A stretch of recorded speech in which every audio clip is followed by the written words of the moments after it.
Welcome, friends, to Breakfast in the Ruins, a Michael Moorcock flavoured podcast.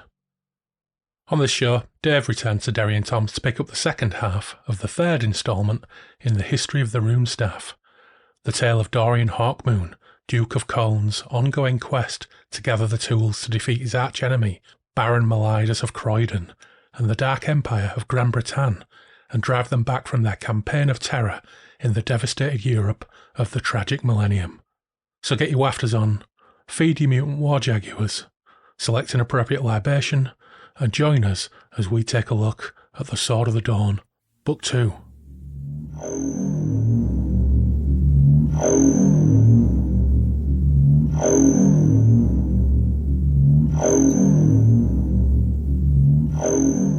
We're back in Derry Toms, and Dave's back. Welcome back, Dave. Here I am. Yes.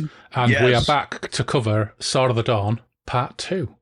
And, you know, it could have been a longer period of time between meals, and it could have been a shorter period of time between meals. I think this is probably quite a nice gap between meals when it comes to Sword of the Dawn. And what a tasty, yet interesting, and sometimes quite frustrating meal it is. But before we crack on, some points to consider, and a couple are thanks to listeners. So I'm just going to read these out and we'll see what we think. Damnation Warrior on Twitter said, "It struck me whilst listening to the podcast that the Hawkmoon books resemble an early 16th century stroke 40 years war situation, with poets as accustomed to fencing as writing. Not considered this before today. Cheers." So that's nice that someone has some thoughts based upon our discussions. What's your take on that? Archaeologist after all, what do you think?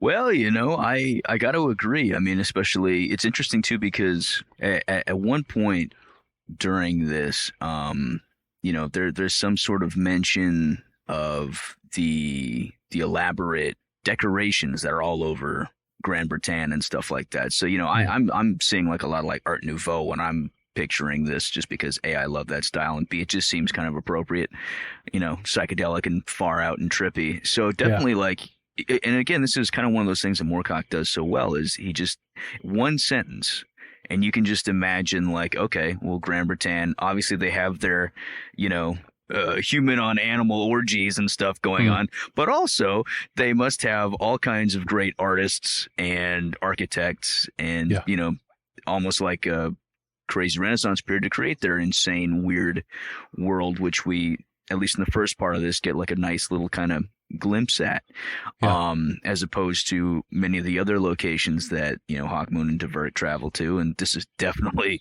a travelogue book at this part. We're in full on quest mode, and, you know, so it keeps going. But yeah, that's definitely, I think, a very good point. Tozer, forgot his first name. Tozer, obviously, he's a fencing poet playwright with a hideous face, and almost as good a swordsman as Hawkmoon. So yeah, I think that's a very good kind of comparison there. Yeah, I think there's a lot to it. You know, you've got Count Brass's tired recollections in The Jewel in the Skull about Europe before the Gran Bretannian invasion. It was very 30 Years' War in terms of political makeup, while you've got Gran Bretagne waiting on the sidelines to take advantage of those weakened nations and city-states, and basically spending all the time creating mad works of art and, you know, as you said, fucking beasts and each other, or getting their own servants to strangle them whilst they're wanking themselves, or whatever they're doing. And I think the tech level in Europe, you know, the pre-tragic millennium weird science stuff notwithstanding, it's probably a mixture of that and 100 Years' War, medieval knights and plate armour. But if we've had a 30-year war and a 100-year war, then perhaps the tragic millennium was the 1,000-year war.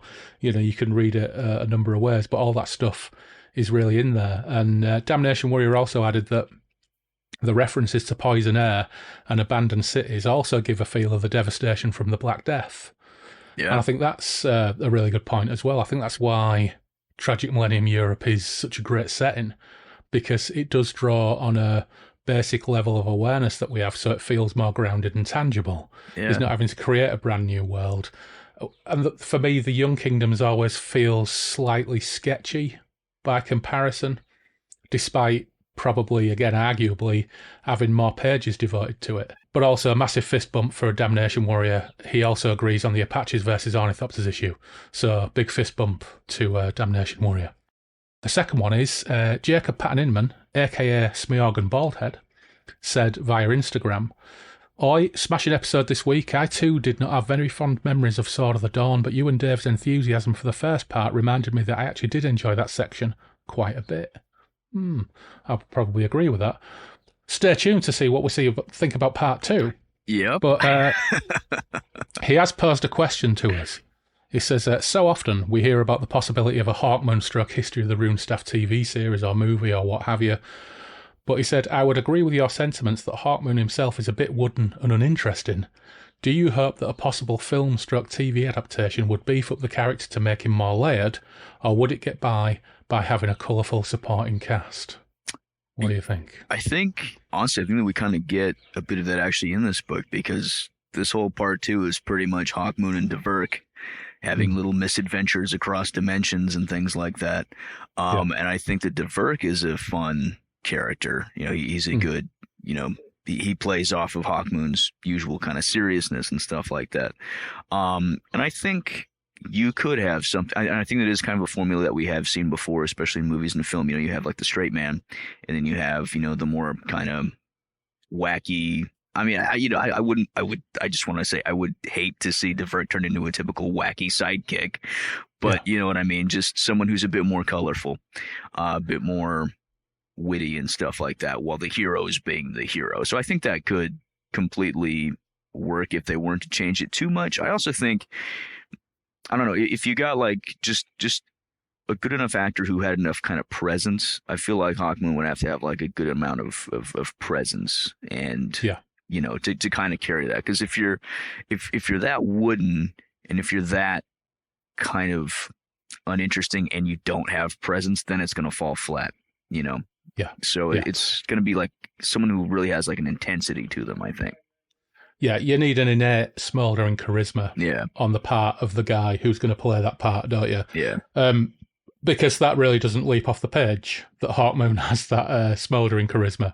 My preference certainly would be that they keep Hawkmoon as is, as you point out, get someone with real presence to play him, but then play up the relationship with Diverk, because it's the beating heart of it all once Diverk actually comes on the scene, of course, because he doesn't arrive particularly quickly. TV and film adaptations have a terrible habit of merging characters or creating overt comedic sidekicks. Probably the most egregious example of that is the Sylvester Stallone Judge Dredd movie, where the cast Rob Schneider as a comedy sidekick. Yep. And which was one of the worst things I've ever seen on screen, particularly given that the character that he played was named for a character in the comic, but bore no similarity whatsoever to the character in the comic. Yep. And, they do that they often merge characters as well to accomplish certain plot goals. But fortunately, unlike something like Game of Thrones or The Expanse, where that's happened quite a lot, there aren't actually that many players involved in the history of the Runestaff, except maybe on the Grand Britannian side. So if this series ever did emerge, which now we know it probably won't because BBC handed the rights back and there's now an Eternal Champion TV series in the works at Apple TV, wonder if the writers' strike will shit-can that, we just don't know. Oh. Maybe they would have amalgamated Grand Britannian characters. But later in the saga as well, of course, Hawkmoon being a misery guts with all new traumas is a massive part of the deal. So you need to set off with that character being the traumatized mess that he is. It's a core part of the character. But find someone with that smouldering charisma to make it work. Yeah. Yeah. Now, the third point, this isn't something that a listener pointed out, but it suddenly dawned on me when I went to bed after we recorded the last one. We were thinking, who is London Jeune? And we couldn't... We're always thinking when we read these books, there are references and names of characters and places which probably have some kind of real-world analogue. And of course, it was a nod to Langdon Jones, assistant editor at New Worlds, sci-fi author and musician. And he's also the guy, after I looked him up a little bit more, restored Mervyn Peake's Titus Alone, and he was Moorcock's best mate for a while. And sadly, passed away in 2021. So I shall raise a glass to Langdon Jones. To you. Yeah. And there was one other thing as well, which has popped up over the last week or so. And this is actually about our last episode when we were talking about the lineage of Moorcock role-playing games. Robert Prince pointed out that we failed to mention the Hawkmoon monograph, which was published as part of Chaosium's monograph line, written by Los Whitaker. So that will differ somewhat to the other versions because, of course, Kiri Campbell-Robson wrote the original Chaosium box set and Gareth Hanrahan wrote the Mongoose version. So it'd be really interesting to read the Los Whitaker monograph, which I think runs to about 80 or 90 pages. But unfortunately, I looked and tried to get hold of a copy. It's like rocking horse shit. So if anybody out there has got a copy, you'll have to let us know what it's like. So anyway, that's those little points out the way. We're up to The Sword of the Dawn Part 2. And much like Mad God's Amulet, this book is nicely split in two. It's not a three-parter on this occasion, it's a two-parter, so we will be covering this book to its conclusion. So we'll have to think about the story so far. But fortunately, in Book 2, at the beginning, we've got a nice paragraph from the High History of the Runestaff that essentially summarises where we are. And it says, as Dorian Hawkmoon served the Runestaff, so had Maigan of Llandar, though knowingly, and the philosopher of Yell had seen fit to deposit Hawkmoon in a strange, unfriendly land, giving him little information, in order, as he saw it, to further the Runestaff's cause. So many destinies were interlinked now. The Camargues with Gran Bretagnes, Gran Bretagnes with Asia Communista, Asia Communistas with Amarek, Hawkmoons with Deverks, Deverks with Flaners, Flaners with Malidases, Malidases with King Juans, King Juans with Shenagar Trots, Shenagar Trots with Hawkmoons. So many destinies weaving together to do the Runestaff's work, which was begun when Malidas swore upon the Runestaff his great oath of vengeance against the inhabitants of Castle Brass, and thus set the pattern of events. Paradoxes and ironies were all apparent in the fabric, would become increasingly clearer to those whose fates were woven into it, and while Hawkmoon wondered where he was placed in time or space, King Juan's scientists perfected more powerful war machines that helped the armies of Gran Bretagne spread faster and further across the globe to stain the map with blood. Ooh. That's a fair summary, I think. Anything you would add to that to position us where we are at the moment? I mean, apart from the fact that the old Welsh wizard Maigan of Llandar is dead, it didn't survive the escape from the Gran Bretannian goons, sadly. But that's pretty much a good summary. Got to agree. I mean, there's no mention of, Gran Bretannian bestiality anywhere in there, unfortunately. But, I guess we'll just move on from that. Yeah. And sadly, we don't get any in Book 2 either, do we? There is nary a Gran Bretannian to be had in this book. We're in full-on adventure time. That's it. And I'm gonna talk about Adventure Time, the cartoon, shortly, because the first chapter of this book is like an episode of Adventure Time. It really is. And it made me wonder, do the people who write Adventure Time, are any of them Moorcock readers? Because individual episodes of Adventure Time, the adventures of the boy whose name I forget, and Jake is Jake and his shape-shifting dog. Whose name I forget. Or is Jake the dog? Can't remember. I don't know. Yeah. But they have these crazy adventures. There are all sorts of jokes in it. There are Dungeons and Dragons gags, all sorts of things. But this is just like an episode of Adventure Time. So Hawkmoon and Deverk are on a strange landscape with a weird crackling orb rolling towards them. That's how Book 1 ended. I'm going to read page 81. Now, Chapter 1 starts for me in my book on page 81. How about yours? Also page 81. Oh, that will make life so much right? easier. Oh, isn't that beautiful? Yeah. And once again, I'm reading from my book with, frankly, a cover that I'm not particularly fond of. Naked Hawkmoon fighting tentacle beast. I will say, though, we gave that cover a lot of shit on the last episode, but finally, soon, very shortly, that cover of Hawkmoon, Naked Hawkmoon fighting tentacle beast will actually make sense. And yes, I was wrong. It is in the book, and we will get there soon. Yeah. We will get the context. Yep. Eventually. Yeah. We'll have to wait till pretty much the very end, but we will get there. So, let's have a look. Hawkmoon and Deverk watched the strange sphere approach and then wearily drew their swords. They were in rags, their bodies all bloody, their faces pale with the strain of the fight, and there was little hope in their eyes. I could do with the amulet's power now, said Hawkmoon of the Red Amulet, which, on the warrior's advice, he had left behind at Castle Brass. We were questioning that last time round, weren't we? Where's that fucking amulet when he needs it? Good lord, and here it is. Yeah. Moorcock rolls off his speed toilet binge and remembers, oh yeah, there was a plot hole there. I better paper over that. Dverk smiled wanly. I could do with some ordinary mortal energy. Still, we must do our best, Duke Dorian. He straightened his shoulders. The thundering sphere came closer, bouncing over the turf. It was a huge thing, full of flashing colours, and there was no question of swords being useful against it. It rolled to a halt with a dying, growling noise, and stopped close by, towering over them. Then it began to hum, and a split appeared at its centre, widening out until it seemed the sphere would split in two. From it now appeared white, delicate smoke that drifted in a cloud to the ground. The cloud now began to disperse, and a tall, well-proportioned figure was revealed, his long fair hair held from his eyes by a silver coronet, his bronzed body clad in a short divided kilt of light brown colour. He appeared to have no weapons. Now, we could read the next bit, but it refers to this guy having a strange accent. So I'm not even going to bother trying to fight with putting on a strange accent. My whole accent is strange enough. Maybe my whole accent would do it, but Dverk's already got a whole accent, so I don't think we could really go for and that. Hawkmoon's American. But in summary, nothing makes sense here. Yeah. In summary, the dude in the globe, which is a pretty comfy travel machine, is Zanak Teng of Camp Teng.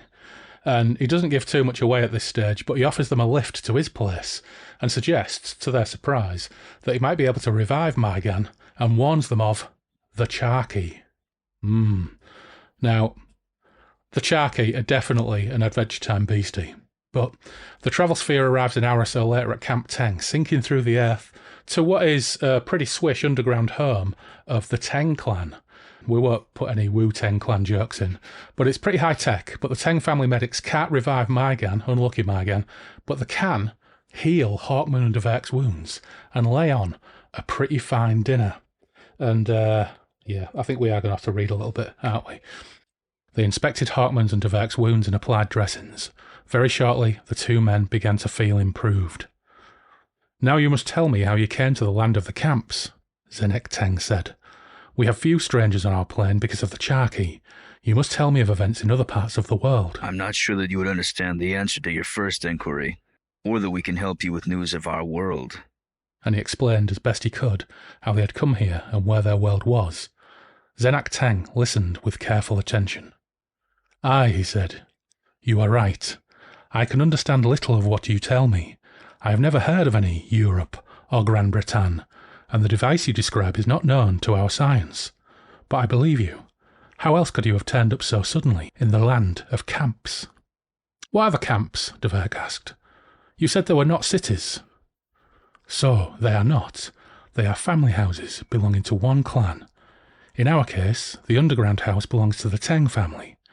Other nearby families are the On, the Sek, and the Neng. Years ago there were more, many more, but the Charky found them and destroyed them. And what are the Charky? The Charky are our age-old enemies. They were created by those who once sought to destroy the houses of the plane. That enemy destroyed himself ultimately with some kind of explosive experiment, but his creatures, the Charky, continue to wander the plane. They have unwholesome means of defeating us so that they may feed off our life energy. Zanak Teng shuddered. They feed off your life energy, Dverk said with a frown. What is that? Whatever gives us life. Whatever life is, they take it and leave us drained, useless, dying, slowly, unable to move. Hawkmoon began another question, then changed his mind. Evidently the subject was painful to Zanak Teng. Instead he asked, And what is this plane? It does not seem natural to me. It is not. It was once the site of our landing fields, for we of the 100 families were once mighty and powerful, until the coming of he who created the Charky. He wanted our artifacts and our sources of power for himself. He was called Shenatav Ronkenzai, and he brought the Charky with him from the east, their vocation being entirely to destroy the families, and destroy them they did, save for the handful that still survives. But gradually, through the centuries, the Charky sniffed them out.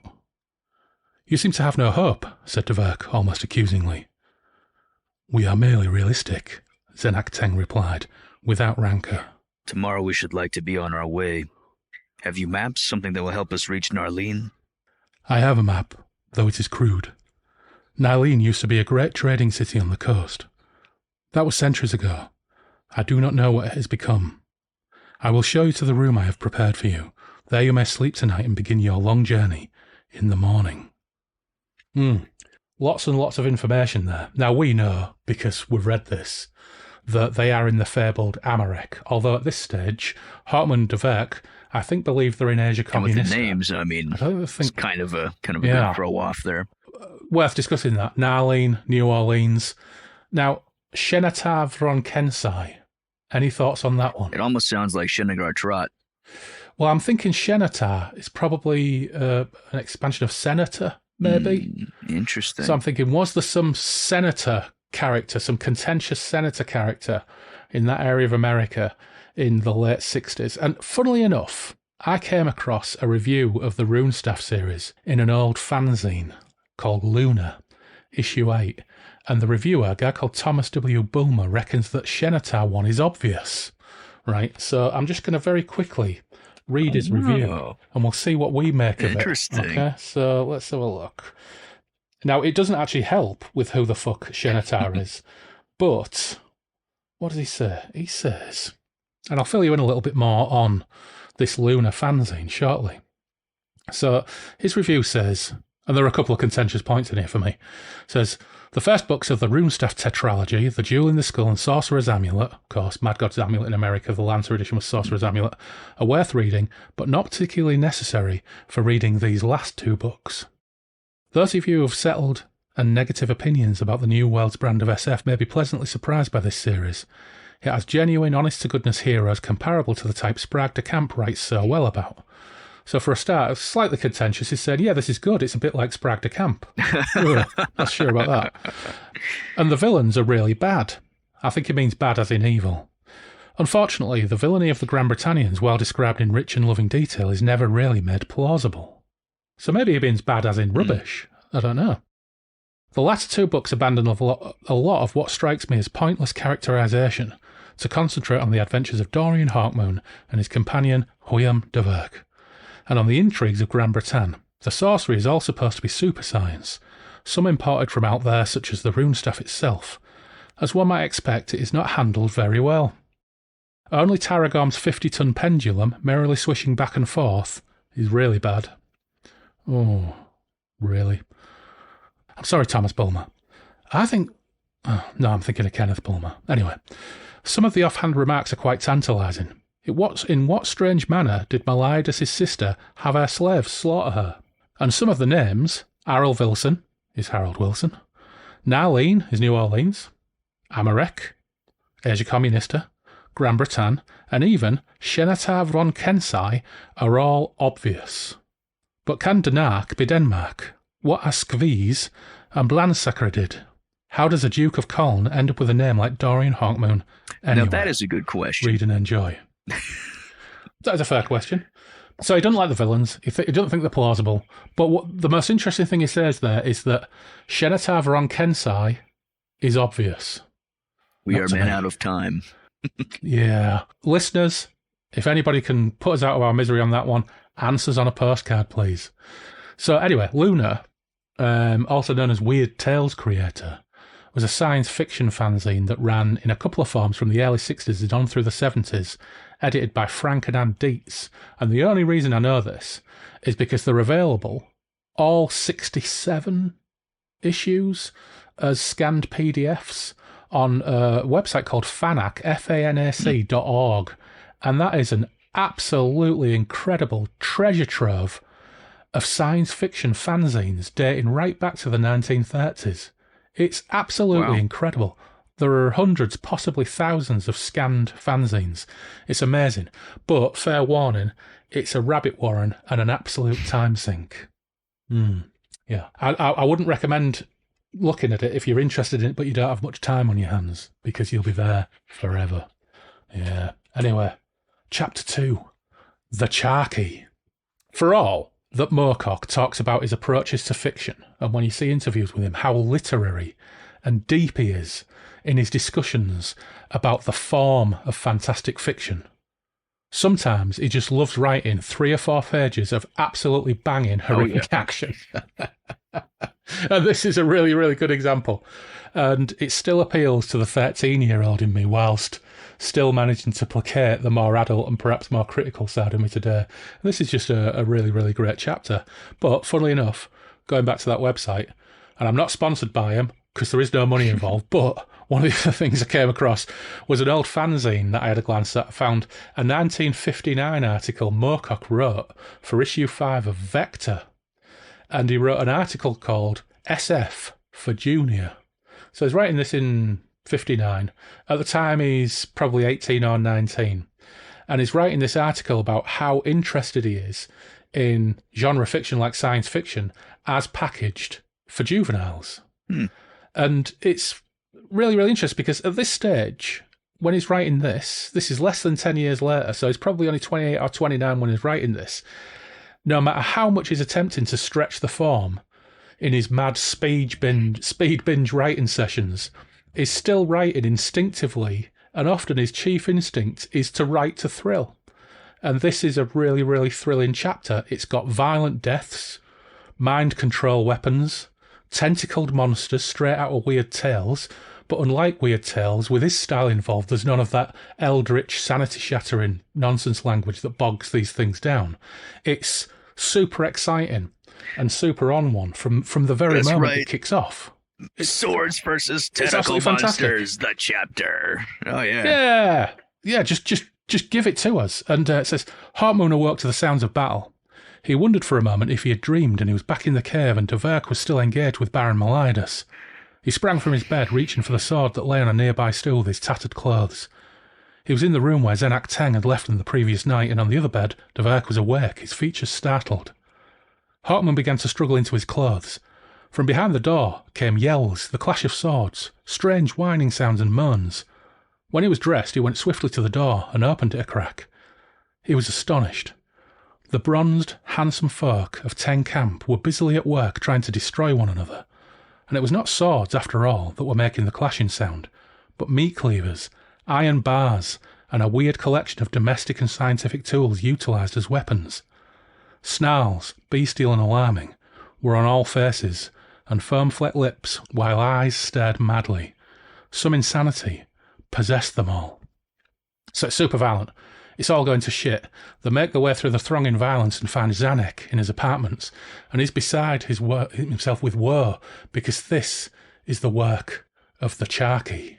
And this is really, really vivid stuff. You know, the idea that all these guys who are all family are all wide-eyed and kind of biting and stabbing and kicking and brutalising each other because of some weird mind control weapon. It's really, really, it's really quite distressing in a way if you allow yourself to absorb yourself in the detail. But Hawkmoon ponders for a moment whilst he's discussing with Zenak Teng. He came to a decision, raised his sword, and struck swiftly. When I read that first time, I thought, out of his misery. but the following sentence says, the pommel connected with the base of Zenak Teng's skull, and he collapsed. Now, Dverk, let's get him to the sphere, hurry. Coughing, as the blue smoke grew thicker, they stumbled from the room and into the passages, carrying Zenak Teng's unconscious body between them. Hawkmoon remembered the way to the place where they had left the sphere, and directed Dverk. Now the whole passage shook alarmingly until they were forced to stop to keep their balance. Then, the wall! It's crumbling! howled Dverk, staggering back. Quick, Hawkmoon! We must get to the sphere! We must go on! Now pieces of the ceiling began to fall, and a grey stone-like thing crept through the crack of the wall and into the passage. On the end of the thing was what resembled a sucker such as an octopus would possess, moving like a mouth seeking to kiss them. Hawkmoon shuddered in horror and stabbed at the thing with his sword. It recoiled, then, pouting a little, as if only a trifle offended by his gesture, and willing to make friends, it advanced again.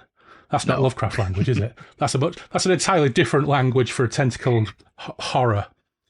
This time Hawkmoon chopped at it, and there was a grunt and a shrill hiss from the other side of the room.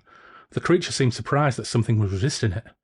Heaving Zenak Teng onto his shoulder, Hawkmoon struck another blow at the tentacle, then leapt over it and began to race down the crumbling passage. To the sphere! Dverk skipped over the wounded tentacle and followed. Now the wall gave way altogether, and it revealed a mass of waving arms, a pulsing head, and a face that was a parody of human features, grinning a placatory idiot's grin. "It wants us to pet it!" Devert cried with grim humour as he avoided a reaching tentacle. Would you hurt its feelings, sir, Hawkmoon? Hawkmoon was busy opening the door that led to the chamber of the sphere. Zenak Teng, who lay on the floor next to him, was beginning to moan and clutch his head. Hawkmoon got the door open, hefted Zenak Teng onto his shoulder again, and passed through into the chamber where the sphere lay. No noise came from it now, and its colours were muted, but it was open sufficient to admit them. Hawkmoon climbed the ladder and dumped Zenak Teng in the control seat. Get this thing moving, or we'll all be devoured by the charky you see there. He pointed with his sword to the giant thing that was squeezing its way through the doors of the chamber. Several tentacles crept up the side of the sphere towards them. One touched Zenak Teng lightly on the shoulder and he moaned. Hawkmoon yelled and chopped at it. It flopped to the floor, but others were now waving all around him and had fastened on the bronze man, who seemed to accept the touch with complete passivity.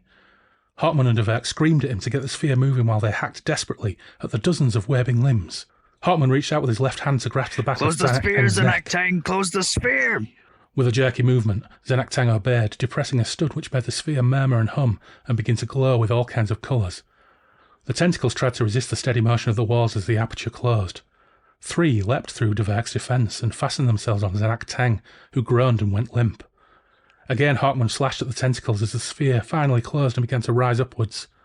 One by one, the tentacles disappeared, but Zenak Teng stared dully ahead of him, his arms limp at his sides. It is no good, he said slowly. It has taken my life. And he slumped to one side, falling to the floor. Hawkmoon bent beside him, putting his hand to the man's chest to feel his heartbeat. He shuddered in horror. He's cold, Devert. Incredibly cold. Does he live? He is entirely dead. That's just such a weird line. He is entirely dead. Yeah. He is entirely dead. He's not sort of dead. He's not partially dead. He's entirely dead. Yeah. So they turn off in the sphere, but Hawkmoon could only steer it in the crash into a forest. It's absolutely brilliant. So, Chapter 3, the Sayu River, starts with a perfect Hawkmoon moment. A perfect Hawkmoon moment. The sphere struck the trees with a sound of snapping wood and tortured metal. Devert and Hawkmoon found themselves flung to the far side of the control chamber, keeping company with the unpleasantly cold corpse of Zenak Teng. Next they were flung upwards, then sideways, and had not the walls of the sphere been well padded, they would have died of broken bones. As the sphere rolled to a halt, rocked for a few moments, then suddenly split apart, tumbling Hawkmoon and Devert to the ground. Devert groaned, "What an unnecessary experience for one so weak as myself." Hawkmoon grinned, partly at his friend's drollery, partly in relief. Well, we've escaped more easily than I dared hope. Rise up, Devert, we must strike on. Strike for the south. I think a rest is called for. Oh, you've got to love it. You've got to love it. But they reflect on their fortune that the sphere was sufficient protection in the crash, and you get a really, really interesting part where Hawkmoon shows a level of impact of the trauma, and he surveys the crash site and sits and shakes like someone would after just experiencing an enormous crash. That's a really interesting moment of kind of sensitivity on the part of Hawkmoon that you don't see very often. Turns out Devert has got the map from Zenak Teng, so that's good. So after a kip on what appears to be a fairly pleasant pine forest that seems much unlike the twisted wormwoods of Europe, there's a really nice description of this pine-smelling forest. They strike out for Narleen, but of course it's a Moorcock travelogue, so they've got to have monster of the chapter. They encounter a river monster that at first I thought might be the source of the cover of my edition of this book, and I thought, I've been thinking, are they Charky? Because Charky have tentacles. Is this river monster? Is that what they are? Either way, I still don't know why Hawkmoon is butt naked on the cover, so that can't be it. Or is it just artistic interpretation that he likes his heroes naked? Well, as you say, we find out at the end, that isn't this moment in time. Yeah, they get away, build a raft, and Hawkmoon, rather charmingly, commits to building a raft and teaching Devert how to fish. That's quite nice. Seriously, other than that nice little character moment at the beginning, a little bit of filler this chapter. I'm wondering if Mike at this point was starting to gouch a bit. Yeah. You know, he'd had his mad crescendo last night, and it's the early hours of the morning. This does feel a little bit like filler. Yep, giant reptilian monster comes, lashes a tongue at them, they fight it. Hawkmoon, one important thing, Hawkmoon throws a sword into its eye and then it runs away, so now Hawkmoon only has his this dagger. Is true. Yeah. And Chapter 4, Valjean of Starvel. So after 4 days of rafting and successfully fishing, They come across a ship, a pretty swish ship, called the Riverhawk. And this is the ship of Valjean of Starvel. Oh, I wonder if he'll turn out to be a decent square fella. Well, let's find out. Hawkmoon and Deverk stumble into a pirate movie. All of a sudden, this travelogue becomes a pirate movie for several chapters. In fairness, we had more pirate action in Mad God's Amulet, so there you go. This is very swashbuckling tale. We've already had pirate action. So this is yet more pirate action. Oh, I forgot about that.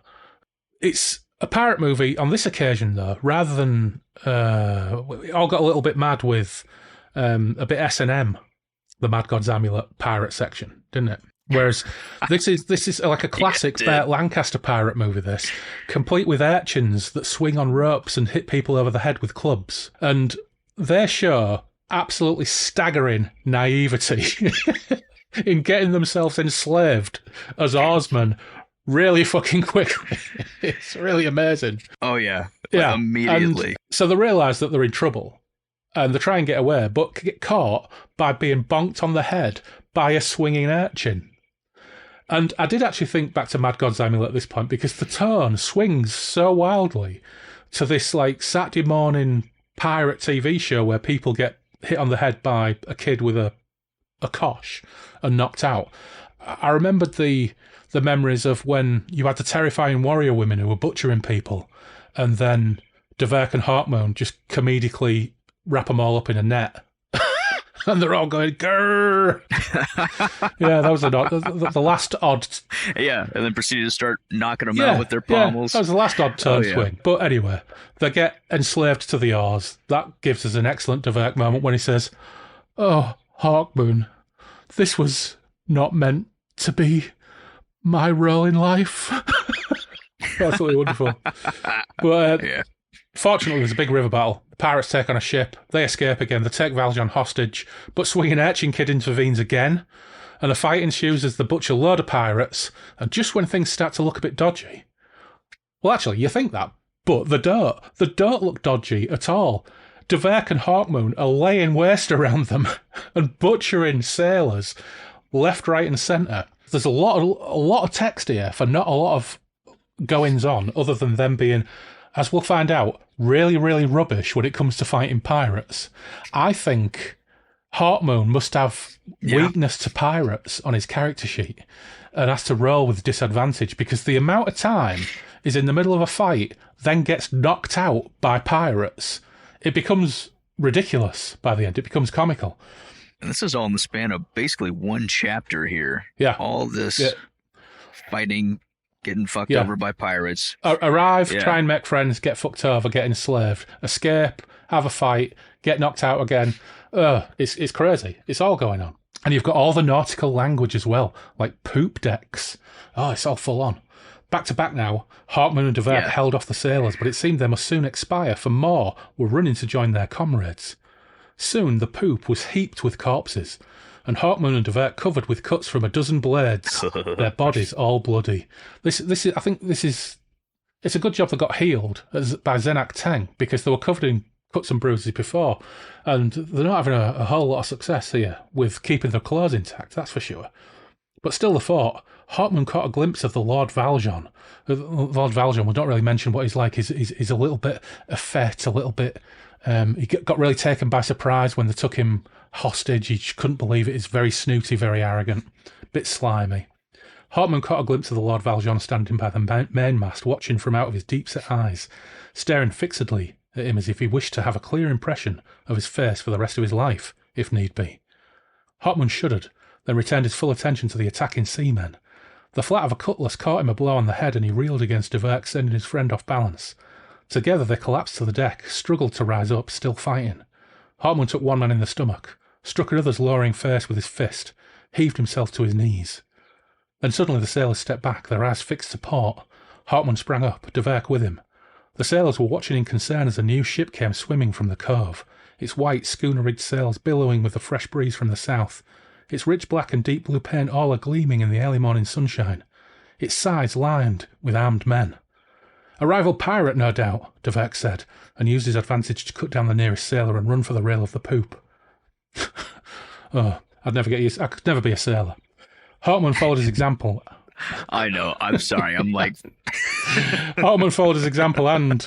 Every time. Corpses raised on the poop. Blood on the poop. You don't want blood in your poop. It's not good. And with backs pressed against the rail, they fought on, although half of their enemies were running down the companionway to present themselves to Lord Valjean for his orders. A voice called across the water, but it was too far away for the words to be clear. Somehow, in the confusion, Hawkmoon heard Valjean's deep, world-weary voice speak a single word, a word containing much loathing. The word was... Bouchard! Then the sailors were on them again, and Hawkmoon felt a cutlass nick his face, turned blazing eyes on his attacker, and thrust out his sword to catch him through the mouth, driving the sharp blade upwards for the brain, hearing the man scream a long, horrible scream as he died. Hawkmoon felt no mercy, yanked his sword back and stabbed another in the heart, and thus they fought while the black and midnight blue schooner sailed closer and closer. For a moment Hawkmoon wondered if the ship would be friend or foe. Then there was no more time for wondering, as the vengeful sailors pressed in, their heavy cutlasses rising and falling. So Derek and Hawkmoon, this is Chapter 5, Pal Bouchard. Hawkmoon and Derek get to be decent and heroic here, free the enslaved oarsmen before scuttling the River Hawk and making friends with the master of the rival ship, who, just as is often the case with Moorcock in general, but Hawkmoon in particular, whenever they're on a sticky wicket, something always turns up to turn the tide. And in this case, it's Pal Bouchard, who's not a rival pirate. He's actually a fairly decent fella, as it turns out. Hey, my friend, you with the black gem in your forehead. Have you plans for scuttling my ship too? Hawkmoon turned and saw a good-looking young man, dressed all in black leather, with a high-collared blood-stained blue cloak thrown back from his shoulders, a sword in one hand and an axe in the other, raising his sword to him from the rail of the doomed galley. We're on our way. Your ship's safe from us. Stay a moment. The black-clad man leapt up and balanced himself on the River Hawk's rail. I'd like to thank you for doing half our work for us. Reluctantly, Hawkmoon waited until the man had leapt back on his own ship and approached them along the deck. I'm Pal Bouchard, and the ship's mine. I've waited many weeks to catch the River Hawk. Might not have done so had you not taken on the best part of the crew and given me time to sneak out of the cove. Aye, well, I want no further part in the quarrel between pirates. You do me a disservice, sir, Bouchard replied easily, for I'm sworn to rid the river of the pirate lords of Starville. I am their fiercest enemy. Bouchard's men were swarming back into their own ship, cutting loose the mooring ropes as they came. The River Hawk swung round in the current, her stern now below the waterline. Some of the pirates left overboard, but there was no sign of Valjean. Where did their leader escape to? Derek asked, studying the ship. He's like a rat, Bouchard answered. Doubtless he slipped away as soon as it was plain the day was lost for him. You have helped me greatly, gentlemen, for Valjean is the worst of the pirates. I am grateful. And Derek, never at a loss where courtesy and his own interests were concerned, replied, And we are grateful to you, Captain Bouchard, for arriving when things seemed lost for us. The debt is settled, it seems. He smiled pleasantly. Bouchard inclined his head. Thank you. However, if I may make a somewhat direct statement, you seem in need of something to aid your recovery. Both of you are wounded. Your clothes are plainly not what you, as gentlemen, would normally choose to wear. I mean, in short, that I would be honoured if you would accept the hospitality of my ship's galley, such as it is, and the hospitality of my mansion when we dock. Hawkmoon frowned thoughtfully. He had taken a liking to the young captain. And where do you plan to dock, sir? In Narline, replied Bouchard, where I live. We were in fact travelling to Narline before we were trapped by Valjean. Then you must certainly travel with me, if I can be of assistance. Thank you, Captain Bouchard. We should appreciate your aid in reaching Narline, and perhaps on the way you'd be able to supply us with some information which we lack. Willingly. Bouchard gestured through a door set beneath the poop deck. My cabin is this way, gentlemen. Well, that worked out well, didn't it? Always. And there's another example of this that comes up later on as well. It's the will of the Runestaff. That's all it is. You know, of course, yeah. It's a handy thing. I forget. Chapter 6 now lead. Aboard Bouchard's vessel, Hawkmoon and Derek get not only a sumptuous feast, but Hawkmoon is set on figuring out what's what and reasserting our hero's motivation. So there's a long section here where they explain, where Bouchard explains what the score is in Narline, how the pirate lords work. They live like in a city within a city. They are beholden to an ancient pirate called Batak Garandium. Anybody knows what that is? Answers on a postcard, if that actually refers to something in real life. Batak Garandium, whose sorcerer's power was said to be contained in the blade, the Sword of the Dawn. Hawkmoon asks about the Sword of the Dawn. Ah, at last, we are 111 pages into the book called The Sword of the Dawn. And I think this might be the third time the Sword of the Dawn is mentioned. But we now know where it is. It's in the temple of Batak Garandium. And Batak has become a god since then, even though he was one of Valjean's ancestors. They arrive in Narleen, and they're essentially celebrated as heroes and welcomed as heroes. Thanks to Beauchamp,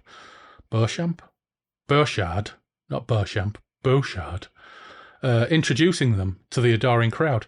And Narleen sounds pretty sweet, doesn't it? All told. Bustling city, lots going on, lots of wealth, merchants, taverns, all that stuff going on.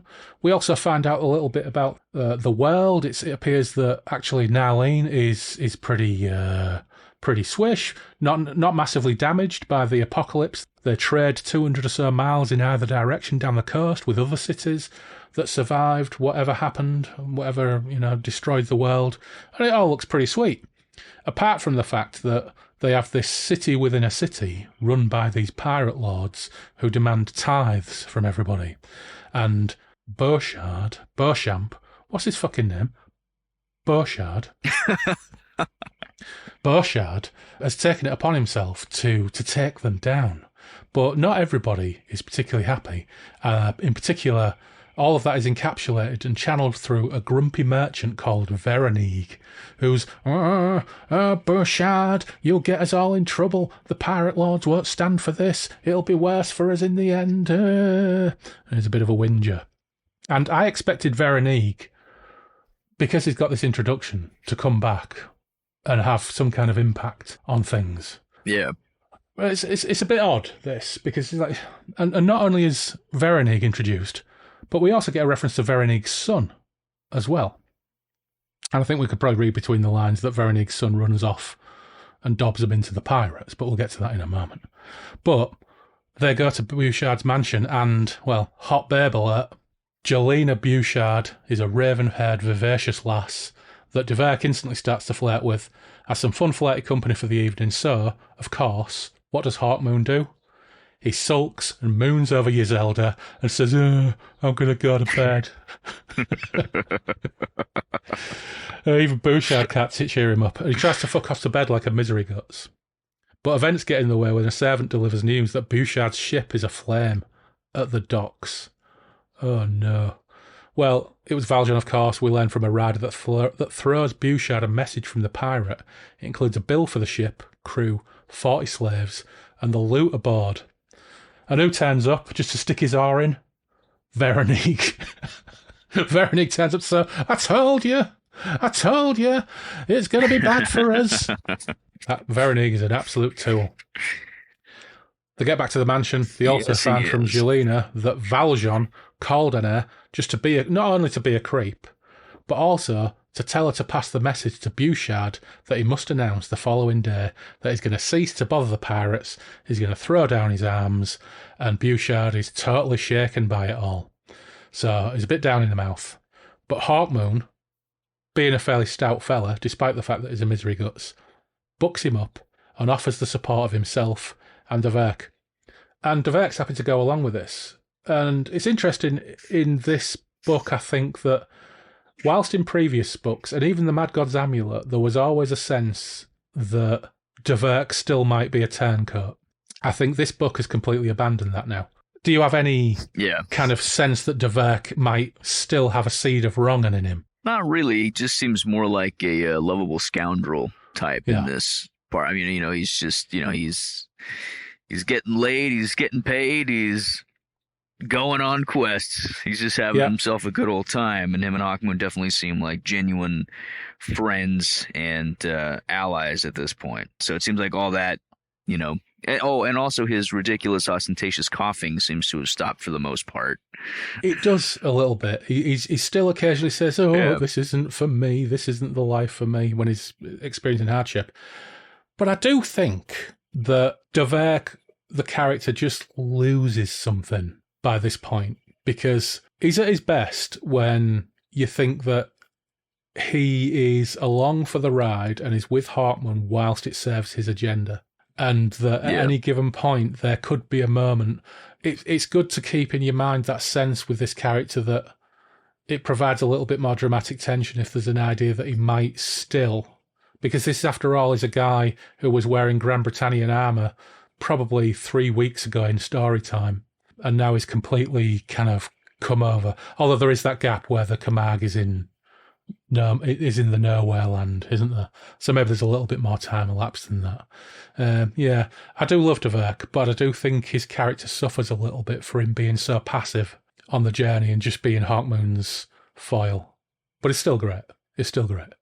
But the fact that Hawkmoon and Dverk are willing to say to Bouchard, you know what, you've got our swords to support you if you so want them, if you want to continue on that course of action, that cheers him up. So he agrees and commits to taking them clothes shopping.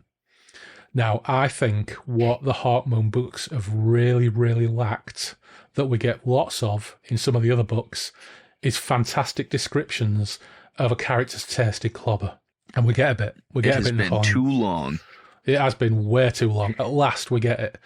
And so in Chapter 8, The Walls of Starvel, this should have been called The Awesome Clobber Shop of PR, frankly. It shouldn't have been called The Walls of Starvel.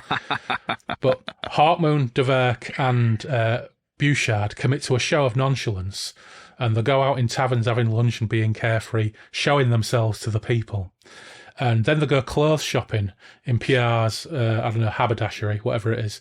And they come across Veronique's flighty son at the same time, but he fucks off sharpish. And we can only assume that his presence in there leads to what happens very shortly. He goes and dobs them in. But what they do, and what they go with, and what does it tell us about their sartorial tastes?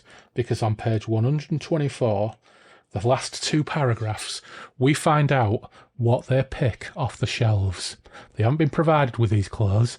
This is what they've done in this enormous clobber shop, and this is what they choose. So it says Hawkmoon and Dverk retired into the dressing rooms. And Dave, I think you should describe what Hawkmoon chooses. Oh my. Absolutely, and might I add, what taste.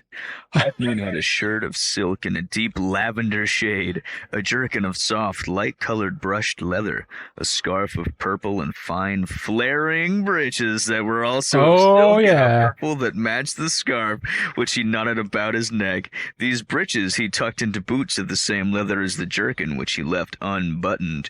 He drew a wide leather belt around his waist and then clasped a cloak of deep blue over his shoulders. Oh, wow. Hello. Look at that. So, Hawkmoon's choice of clobber, we now get to know a little bit about the man.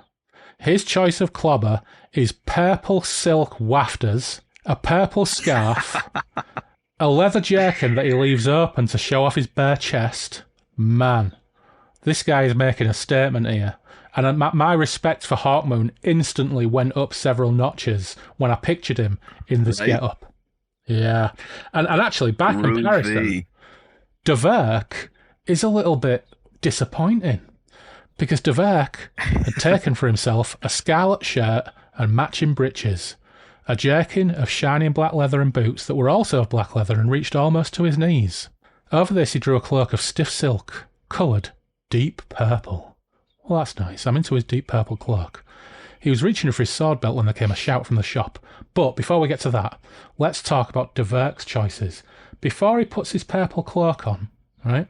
Scarlet shirt, scarlet breeches, a jerkin of black leather, and black boots. What does he look like? He's dressed like a visitor from V. I'm not familiar with that show, but I was just thinking of Rakier the Red Archer a little bit. Our warrior priest of Foom, who's also a little bit shady. Yeah, that's a good point, actually. I forgot to think about Rakier. I just instantly thought, you know what, after this, I'm going to find a picture of a visitor soldier, and I'm going to send you at the aliens from V. They wear scarlet pants, scarlet tops. The soldiers have black leather jerkins and black boots. Okay, they don't have purple cloaks. But I got to say, Hawkmoon is winning sartorial elegance competition, hands down. And you know what? I just never saw it coming. I never saw it coming. Because quite apart from anything else, I've got to say that I'm reading this, and I know I've read this before, and I know I didn't particularly enjoy it that much. I don't remember any of this from my first read of this 25, 30 years ago. I do not remember Sword of the Dawn turning into a Burt Lancaster pirate movie for the last third. I just have no memory of it at all. And weirdly, though, my beer choice today was surprisingly apt because, and this is in a nod to our friend Clarky, who's a big fan of this brewery, I'm drinking Purple Moose Brewery, Dark Side of the Moose. So I'm even drinking... Wow, look at that. I'm even drinking purple beer. So we've got Hawkmoon in his purple and lavender. We've got De Werk with his purple cloak, and I'm drinking Purple Moose Dark Bitter. All the stars are aligning. This is amazing. Oh my God. Of course, it all goes fucking terribly wrong, because it goes instantly pear-shaped when pirates call in. They've come for Bouchard. A fight commences, and once again, because our heroes seem to have some strange weakness to being knocked out by pirates, they're once again... Disadvantage versus pirates kicks in, they roll snake eyes, and they all end up unconscious. Oh, certainly, Hawkmoon and De Werk end up unconscious, and their poor De Werk's brand new clobber, well, both of their brand new clobber, within seconds of buying it, it's all knackered. It's all absolutely isn't knackered. That always the case? Don't you hate it? You know, you pick out a nice outfit, you're like, yeah, I'm vibing, I'm feeling myself right now. And then all of a sudden you're attacked by fucking pirates out of nowhere. You know, every time. Yeah. Every time. I don't know if you have this problem in England, but, you know, San Francisco, every time. In my world, pirates are what the food I'm eating, and the blood is the grease spots down the shirt I've just put on. So, yeah, I have my own problem with pirates, but it's like the grease spot pirates that completely doom my clothing. Yeah. But anyway, I did mark something to read here. Let's have a look. Don't know what's going on. Hawkmoon wakes up. It says he awoke feeling smothered and rolled over onto his back. It was getting dark inside the shop, and it was strangely silent now.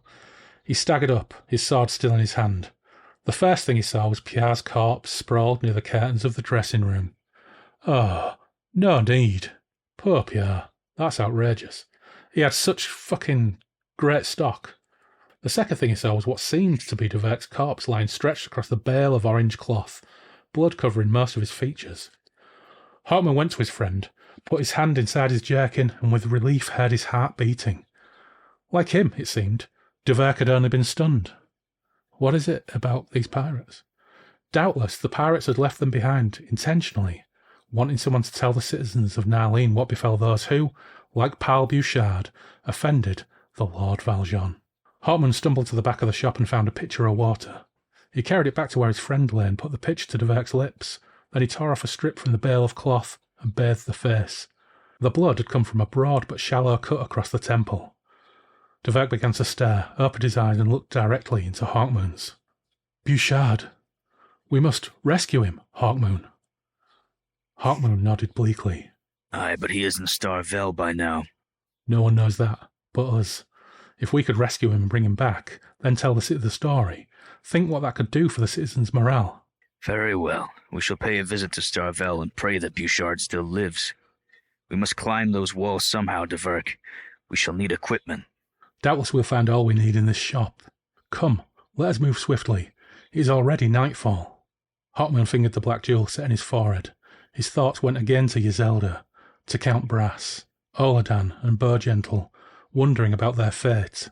His whole impulse was to forget about Bouchard, forget about Mygan's instructions, the legendary Sword of the Dawn, and the equally legendary Runestaff, to steal one of the ships from the harbour and set off across the sea to try to find his beloved. But then he sighed and straightened his back. They could not leave Bouchard to his fate. They must try to rescue him or die. He thought of the walls of Starvell that lay so close. Perhaps no one had tried to scale them before, for they were very steep and doubtless well guarded. Perhaps it could be done, however. They would have to try. Well, it turns out they do it in about one paragraph. They channel a bit of Conan and a bit more Burt Lancaster pirate, and they climb the walls of Starvell purely by dint of daggers and upper body strength. It's a very Conan wall climb, I've got to say. Hell yeah, and they also brother. dispatch a couple, and they dispatch a couple of pirates at the top, for good measure.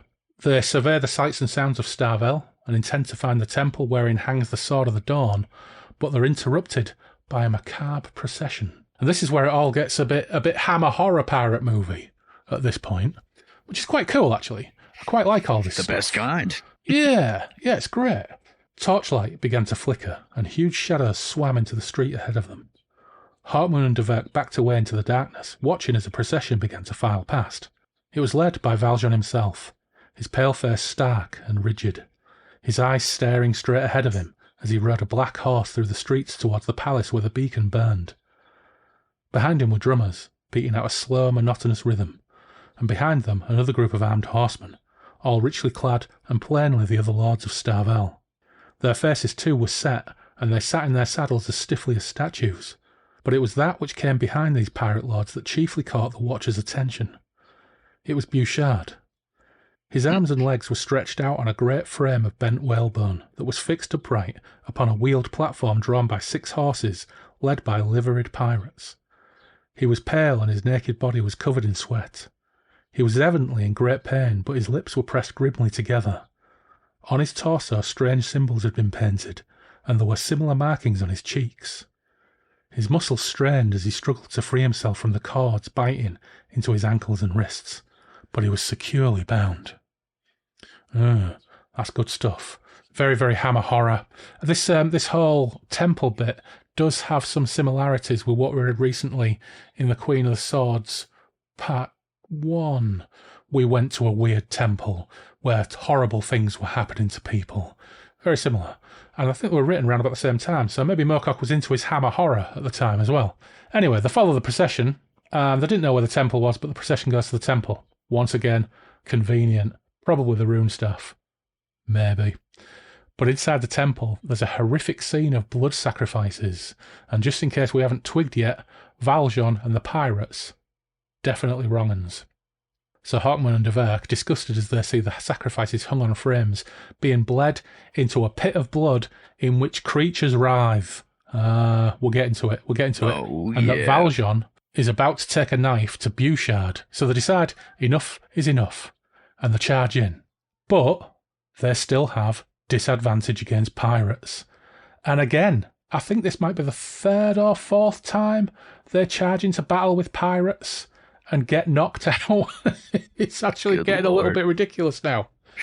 In one book, yeah, we're up there. We got to be like number 5 or something like that. It's getting pretty silly. It almost reminds me of The Hour of the Dragon, where Conan just keeps getting knocked out and placed in these, situations and stuff like that. And it's like, oh my God, the amount of headaches these poor people are going to be suffering for the rest of their lives. Yeah, they're going to have major concussions, aren't they, from all these pommel hits and koshes. But this does give us a really quite hilarious line. When Hawkmoon realises he's in serious trouble, he's tried to cut Bouchard free, he's getting mobbed, he's in serious trouble, his foot slips on the edge of the pool, something touches his foot, something sinuous and disgusting, and then he finds his arms clutched by pirates. And you're going to have to read this because you're Hawkmoon. So his last line at the end of that chapter, he flung back his head and called, "I'm sorry, Bouchard, I was impetuous, but there was no time. No time." Oh, I'm sorry, I was impetuous. And once again, I failed to come up with some strategy to deal with the fact that I just can't fucking handle pirates. God damn. So Hawkmoon, once again, rolls snake eyes. They're captured, stripped naked. Not only have they only had this clobber 5 minutes, they've now lost it altogether. Absolutely criminal act. And they've been hung on frames alongside... Yeah, damn you! They should send Valjean a bill for the clothes. Yeah. So they've been stripped naked, hung on frames alongside Bouchard, either side of him, and the other unfortunate people to be bled to feed the beasts below. But of course, Valjean spends about a page gloating and enjoying himself and saying he needs a sharper knife and sends one of his pirates to get him a sharper knife instead of just fucking cracking on and doing it. And then, what we haven't mentioned is the Sword of the Dawn is suspended high above this pit, this huge two-hander. And he sees that the sword is no longer high above the pit. It's descending. There's some fella holding onto it. This fella is heavily armoured. He's got a long helmet and he's armoured in jet and gold. Oh, it's only the warrior in jet and gold, isn't it? Whose true name, I think, is probably Derek Ex Machina or something like that, because he always rocks up at these points. So Valjean is in utter despair at this. Hawkmoon could not believe it. He recognised the man, if man it was. The warrior in jet and gold. At your service, said a sardonic voice from within the helm. Valjean snarled with rage and flung the knife at the warrior in jet and gold. It clattered on his armour and fell into the pool. The warrior hung by one gauntleted hand to the pommel of the Sword of the Dawn and carefully cut at the thongs holding Hawkmoon's wrists. You desecrate our most holy object, Valjean said unbelievingly. Why are you not punished? Our god, Batak Garandium, will have his vengeance. The sword is his. It contains his spirit. I know better, said the warrior. The sword is Hawkmoon's. The Runestaff saw fit once to use your ancestor, Batak Garandian, for its purposes, giving him power over the rosy blade. But now you have lost the power, and Hawkmoon here has it. I do not understand you, Valjean said, baffled. And who are you? Where do you come from? Could you be Batak Garandium? I could be. I could be, murmured the warrior. I could be many things. Many men. Oh, warrior, you're such a hoot. Yeah, are you Batak Garandium? I could be. Could be. I don't know. I'm not telling you. Who knows? The whole scene is amazing and slightly daft in a wonderful he's just way. hanging there and cutting at things. And as he descends and he's driving Valjean to distraction with his devastating repartee, the warrior throws Hawkmoon his knife so he could free himself of the dudes, and we get this wonderful paragraph. And it says, nonplussed by their leader's indecision, the other pirates made no move. Behind the naked trio, the warrior in jet and gold swung on the great sword, dragging it nearer to the floor. So you've just got this impression that he's just holding onto it, and it's coming down really slowly. And just like, come on. It's like, yeah. Everyone's like, oh, shall we attack yet? No, it's not quite down yet. Oh, it's so brilliant. It's amazing. But now it's all on. And weirdly, the fact that the warrior in jet and gold is hanging on it, it's kind of skimmed over, but Valjean grabs the sword somehow. So Valjean's got the sword now, despite the fact that the warrior in jet and gold has just been hanging on it, and it's been descending towards the pit. But anyway, it's got it. It doesn't really make any sense. But fight on. Pirates, tentacle beast from the blood pit, and now we know what this bloody cover is illustrating. Naked Hawkmoon versus blood pit beasts. And even knowing the context, still not a fan of it. Yeah. But at least we know what the fuck it is. Yeah. And Finally. It does mention, actually, that these are just smaller versions of the one that they fought in the river. So, even though they don't feel that threatening, they fought a bigger one, and these are like small. Anyway. The warrior shouts at Hawkmoon, "The sword is yours, Duke Hawkmoon. You must take it from Valjean." He struggles a bit, but he takes it from Valjean. And before Hawkmoon's disadvantage versus pirates can intervene again, the warrior tells Hawkmoon he must summon the Legion of the Dawn. So Hawkmoon's, what do you mean summon the Legion of the Dawn? And eventually goes, okay, I summon the Legion of the Dawn. And they're a bit weird, but very efficient, and the fight is won. And all that remains is for Hawkmoon to say, hooray, back to the Camargue. And for the warrior to say, something, Runestaff something. Now go to Denark and help the city of the Grey Old Ones. It's like, for God's sake, been through all this. Valjean sadly got dragged into the blood pit. He's no more. He's all done. So Hawkmoon looks around him and he says, for fuck's sake, all right, Denark. But he has his fingers crossed behind his back because he's not convinced. Yeah, he's not convinced by all this something, Runestaff something. Still, after 3 books, he's still trying to book his destiny. And a magical sword, wearing jet and gold. I mean, how many times this guy has to show up and save the day before Hawkmoon just going to be like, all right, well, I'm going to do it. Yeah, so, final chapter, the parting. Bouchard says, you know what, you've been great pals. This has been wonderful. Thanks for all your help. Let's have some tucker. I'll set you up with a ship. Narlene's finest sailors have begged to sail with you. Good luck in your quest, and all this business. Dverk coughed into his hand. If Hawkmoon is an unwilling servant of this greater destiny, then what does that make me? A great fool, perhaps. I am unwell. I have a chronically poor constitution, yet find myself dragged about the world in the service of this mythical Runestaff.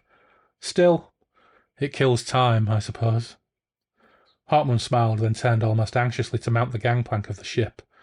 The warrior in jet and gold moved impatiently. Dunark, Hawkmoon, you must seek the Runestaff itself, in Dunark.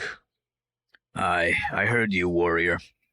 The Sword of the Dawn is needed in Dunark, and you are needed to wield it. Then I shall do as you desire, warrior. Do you sail with us? I have other matters to attend to. We shall meet again, doubtless. Doubtless. Dverk coughed and raised his hand. Then farewell, warrior. Thanks for your aid.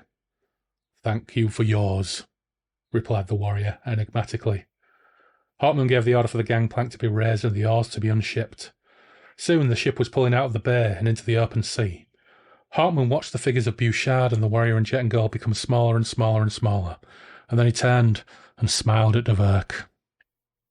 Well, Dverk, do you know where we are going? To Dunark, I take it, Dverk replied innocently. To Europe, Dverk. I care not for this destiny I'm constantly plagued with. I wish to see my wife again. We're going to sail across the sea, Dverk, sail for Europe. There we may use our rings to take us back to Castle Brass. I would see Iselda again. Dverk said nothing, merely turned his head to look upward as the white sails billowed and the ship began to gather speed. What do you say to that, Dverk?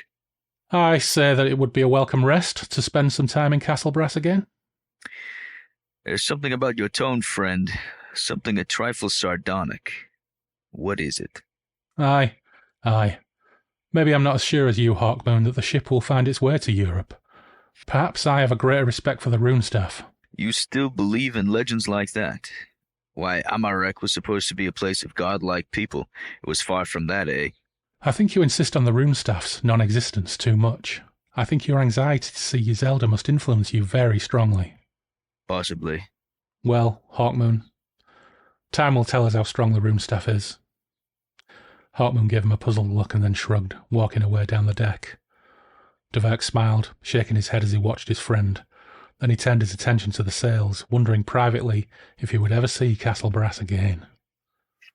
The end of the Sword of the Dawn. So, book 3 in the history of the Runestaff. Yeah. So, final thoughts on book 3 of the history of the Runestaff, the Sword of the Dawn.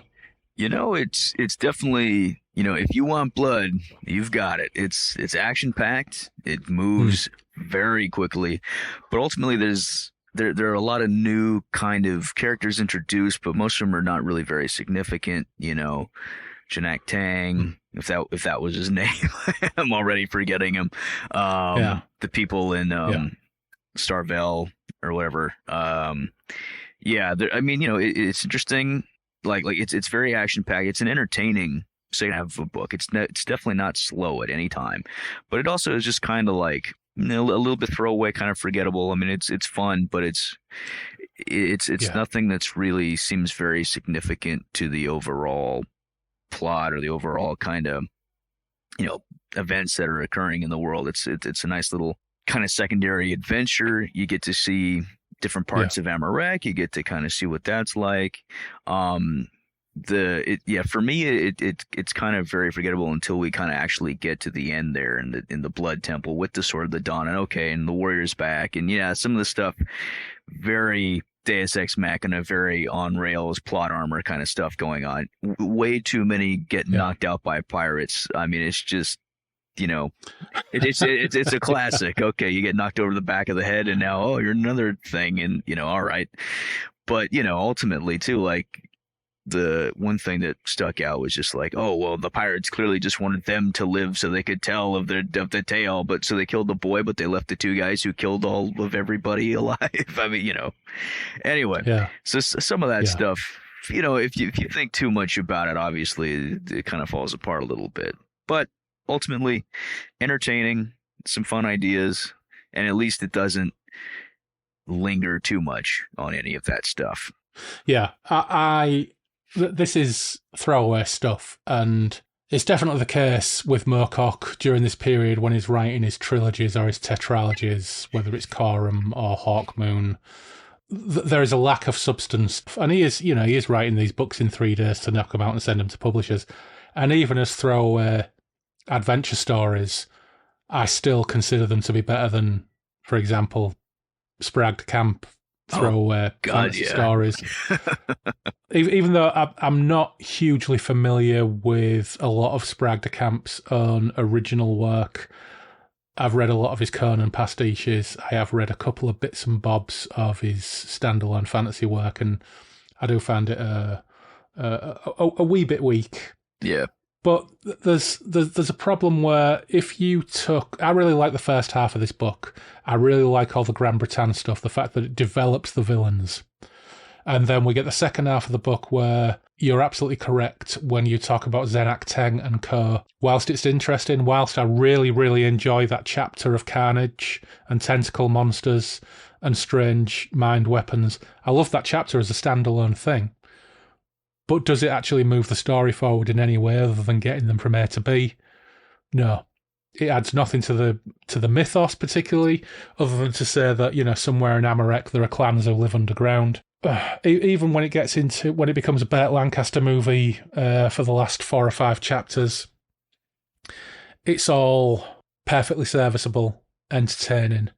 But you could probably, once you get to this point, and it's the same in the second Coram trilogy, with the Cold Folk, it's go here, get this artifact, go here, get this other artifact.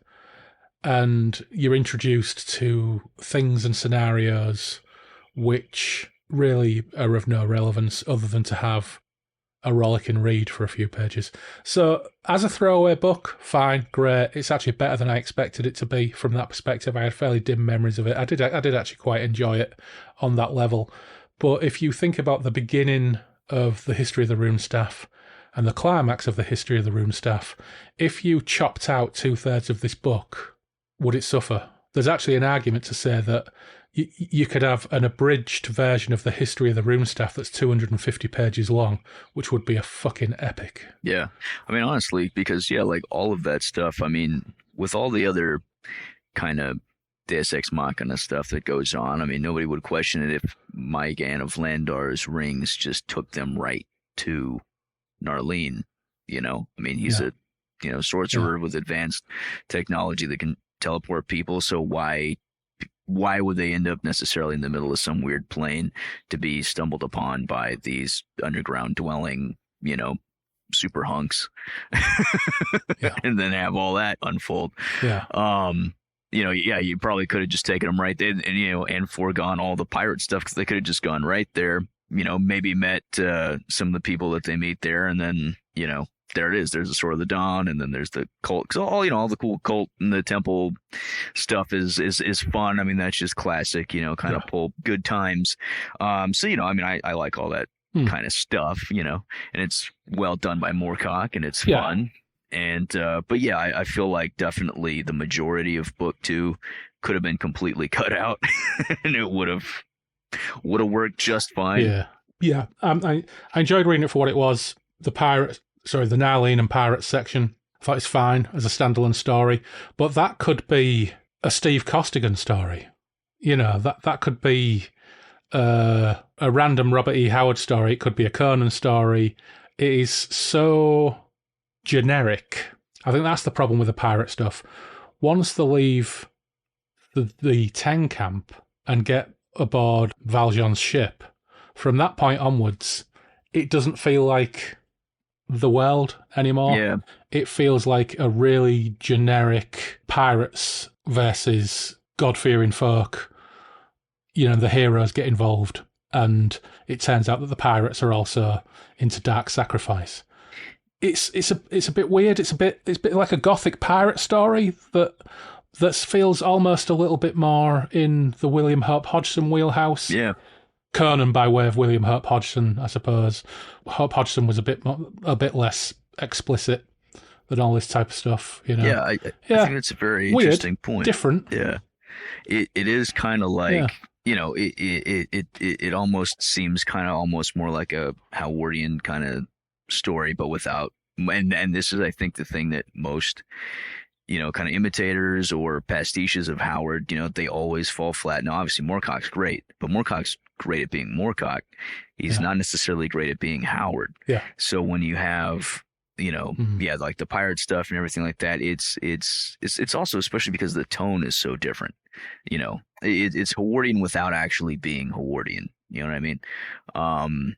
It doesn't have the kind of the tone or the atmosphere that Howard has. And I mean, and ultimately, even with the tentacle monsters, that's kind of the thing.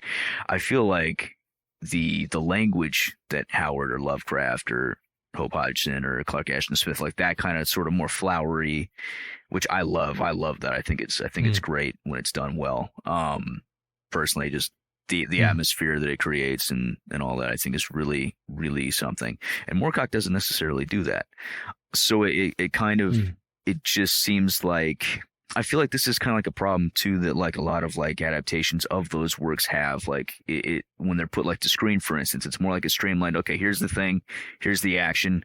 Why isn't it working? It's because it doesn't necessarily have that same language or atmosphere built up. And I don't think necessarily Moorcock is trying to do that here. But with those tropes, I feel like those kind of tropes are served better with that sort of language and with that sort of kind of the atmosphere that's generated from it, if that makes sense. So when it's, that makes absolute sense. Yeah, when it's just kind of like, here's the setting, here's the creatures, here's the action, go. It doesn't, for me, it doesn't kind of work as well as when some of those kind of older authors are doing this kind of thing. It's fun, it's pulpy, but it's more like a D&D kind of pulpy as opposed to like the actual pulps kind of pulp, if that makes sense. Yeah. If I'm articulating that well enough. No, it does make sense. And I'm just trying to remember, I think one of the D&D appendixes lists the history of the Runestaff as an influence. I'm sure Jeff and Hoy would know this straight off the top of their heads, and I can't remember exactly.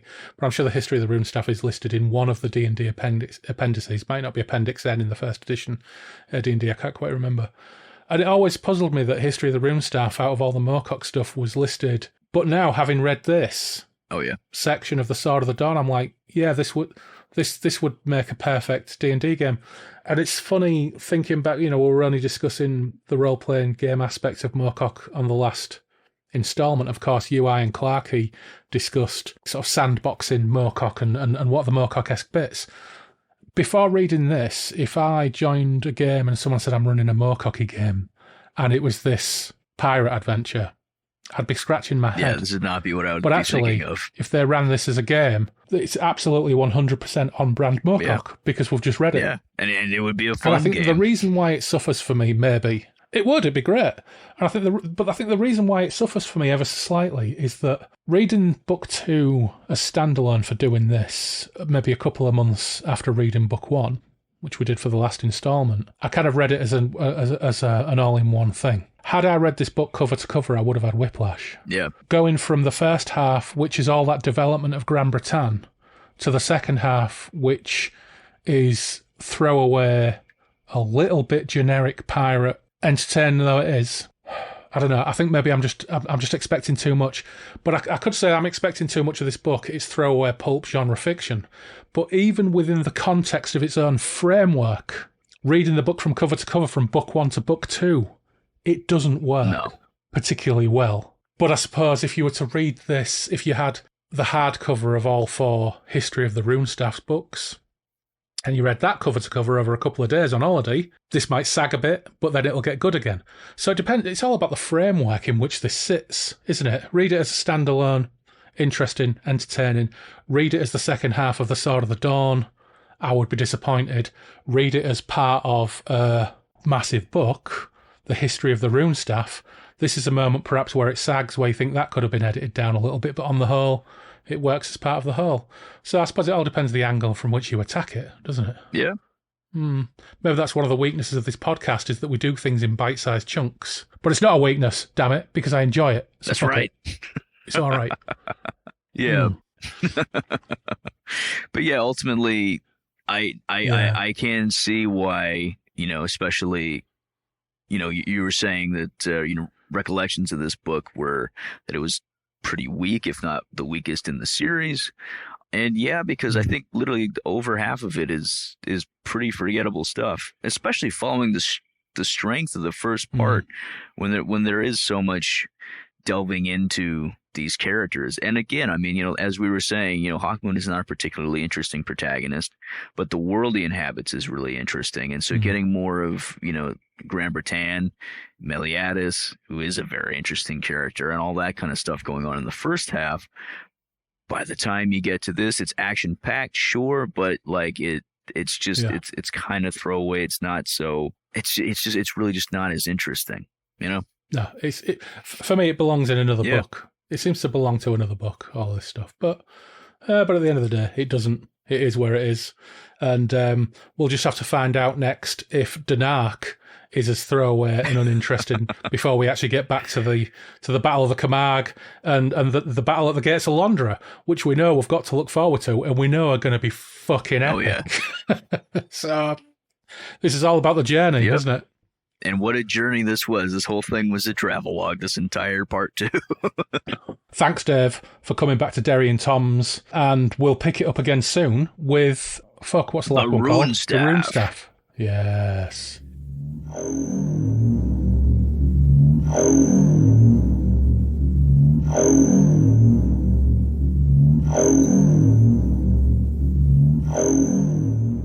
Massive thanks once again to Dave for joining me in Derry Toms. Dave, aka SÖNUS' latest album, Usurper of the Universe, is out on Bandcamp, along with debut album Worlds Undreamed Of. Get on there, check them out, and if you're in California, get on down and see them live. You can follow Dave on Twitter and Instagram at the handle @SÖNUS_rocks. After the last Sword of the Dawn episode, we had a lovely comment from Chris Neely on Podbean, who said, "Thanks for transporting me back. In 1982, I was 11 years old, and my grandfather and I often stopped at a little second-hand bookstore. We made a monthly trek to visit a retired friend of his that was a chiropractor who had treated the ruptured disc in my neck with traction. The shelves of that little shop were my peaceful reward for the torture of the rack. The Sword of the Dawn was my introduction to Moorcock. I read the entire book on the 100 miles or so back home and have revisited it many times." Thanks for that feedback, Chris. And thanks to Jacob, Damnation Warrior and Robert for their messages too. Over on YouTube, DJ Cthulhu commented on previous Hawkmoon episode as follows. "Just googled wafters and it's bait for fishing. What the hell is Hawkmoon wearing?"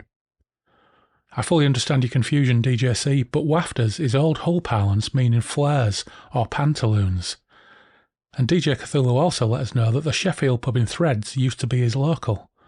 Incredible how parlance differs just over the course of a few miles in Yorkshire. And finally, thanks as always to our patrons.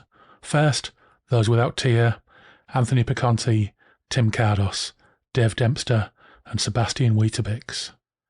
And our Chaos Engineers, Andrew Cicluna, Andrew Van Ness, Anthony Porter, Benjamin Fletcher, Brandon Mays, Craig Ledley, Dave Griffiths, Dave Voxman, Gabriel Laycock, Harvey Faulkner Aston, Jim Kirkland, Jim Knight, John W. Lays, Jules Lawrence, Mal Pertwee, Mary Catherine, Matt Saltz, Menion, Nelbert, Paul McRandall, Scott Butler, Simon Perrins, Tony Milazzo, and PJ Cooper.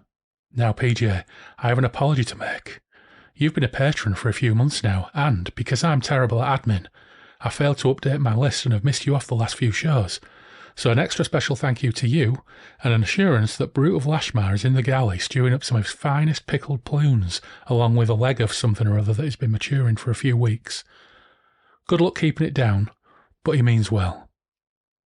And of course, thanks to our crafty juggered heroes, Alexander Harris, Loz, Taylor, Matthew Broom, Toby White, Graham Holden, and Ray Otus. And eternal thanks to our patron demons, Alistair Davison, Andy Darby, Clarky the Cruel, David Lee, Fred Quiche, Gareth Wilson, Greg Faulkner, Gwen Barlow, Ian Stead, Imria, Janie Stim, Joe Monty, Jason Vogel, Lee Gary, Liam J, Mark Hebden. Mark, thanks so much for your reinforced vote of confidence, and I think I may have missed this too, as Mark's been with us on the Don Blast for a long time. But Mark, Rimswell Holt stopped polishing his kettle for a while to ensure me that he's popped to post office a few weeks ago to send you something. So once again, it's just my bad admin that means I've been listing you in the wrong section like a goof. And of course, thanks to Miles Riedel-Batto, Mort Main, Neil Burton, Paul Hillary, Randall Gatlin, Steve Round, Tom Murphy, the OG patron Norman Beresford, and last but never least, Robert McMillan. Right, enough yakking. You can follow us on Twitter and Instagram with the handle @BreakfastRuins. You can email us at breakfastruins@outlook.com. The webpage is breakfastintheruins.com.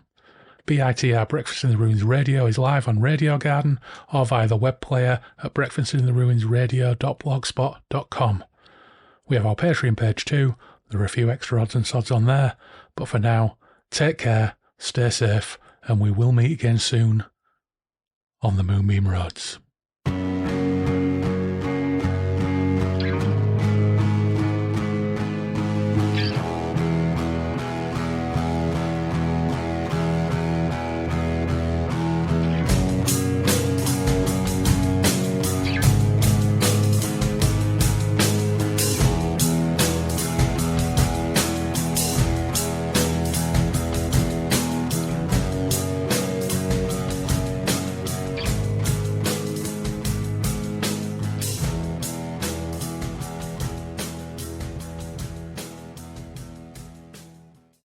Recording on Audition. All right, cool. I'm recording right now through Logic. Awesome. So Logic, is that that's like a paired up, all singing, all dancing digital audio workstation? Is it Mac OS exclusive? Yeah, it's pretty much like their upgraded GarageBand. Like it's like kind of like a full suite, full mixing kind of version of it. It's pretty nice. Yeah, it's pretty nice. I like it. Again, like for me, I think that the Ableton has like a better interface for editing. Yeah, but Logic has a lot of really cool features and really good stuff. Especially like in terms of like plugins and things that it just kind of comes standard with, like a lot of like really good EQ options, things like that. So I like a lot of it. For that, I fucking hate Mac controls, and there's no right click. You gotta press one of like there's control, there's option, there's command. What the fuck do I press for what menu? Yeah. I'm a caveman. I don't like it. I've never got into it. Into it, and I've never enjoyed that interface because I suppose 90% of the time, 95% of the time, I'm using a Windows desktop for work and for everything else. I've just never got used to Mac OS. I do PC gaming, so yes, PC guy all the way. But yeah. Hey. Yeah, I've since I've not been working for the last several weeks, I've found an incredibly therapeutic game which 2 or 3 months ago I would have called myself an absolute fucking loser for getting into it. SnowRunner, which is basically all about driving massive trucks around flooded landscapes in places like Michigan, Alaska, and parts of Russia, and upgrading your truck so you can deliver metal things to factories to get them back online. It is the most ridiculously stupid yet thoroughly relaxing and graphically quite attractive, incredibly therapeutic game. And of course now I've got the Soundburger and my pre-SÖNUS monitors.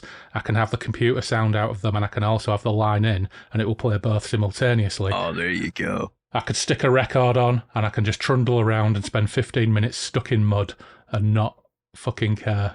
That's amazing. Well, you got to put on Space Trucking, right? Come on. Yeah, but absolutely. Then you gotta like wind the record back. So